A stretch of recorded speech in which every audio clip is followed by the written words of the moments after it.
இந்த நம்பரை மட்டும் சேவ் பண்ணிக்கிட்டிங்கன்னா போதும். வீட்டில் இருந்தே உங்கள் ரேஷன் கடை பற்றின அனைத்து டீட்டெயிலுமே நீங்கள் தெரிஞ்சுக்க முடியும். அதாவது ரேஷன் கடை வந்து திறந்துருக்கா, க்ளோஸில் இருக்கா, ரேஷன் கடையில் என்னென்ன பொருட்கள் வந்து போடுறாங்க, என்னென்ன இருக்குது அப்படிங்கிற அனைத்து டீட்டெயிலுமே நீங்கள் வீட்டில் இருந்தே வந்து தெரிஞ்சுக்கலாம். மெனக்கட்டு போயிட்டு க்யூவில் நின்று பொருட்கள் வாங்கணும், கஷ்டப்படணும் அப்படின்ற அவசியமே கிடையாது. ஜஸ்ட்டு ஒரே ஒரு எஸ்எம்எஸ் அனுப்புறது மூலமாக வீட்டில் இருந்தே ஈஸியாக என்னென்ன பொருட்கள் இருக்குன்னு எல்லா டீட்டெயிலுமே வந்து உங்களால் தெரிஞ்சுக்க முடியும். 9773904050 இந்த நம்பரை உங்கள் மொபைல் நம்பரில் சேவ் பண்ணிக்கோங்க.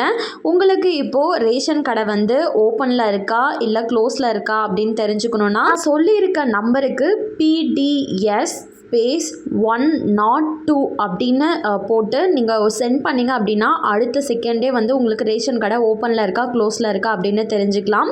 சேம் இதே மாதிரி தான் பொருட்கள் என்னென்ன இருக்குது இல்லைன்னு தெரிஞ்சுக்கிறதுக்கும் நான் டிஸ்பிளேயில் காமிக்கிற மாதிரி இந்த மாதிரி நீங்கள் அனுப்பிச்சிங்கனாவே உங்களுக்கு டீட்டெயில்ஸ் எல்லாமே ஷேர் ஆகிடும். உங்களோட ரெஜிஸ்டர் மொபைல் நம்பர்லேருந்து அனுப்புறது ரொம்பவே இம்பார்ட்டன்ட். ஸோ நெக்ஸ்ட் வீடியோவில் பார்ப்போம். பாய்.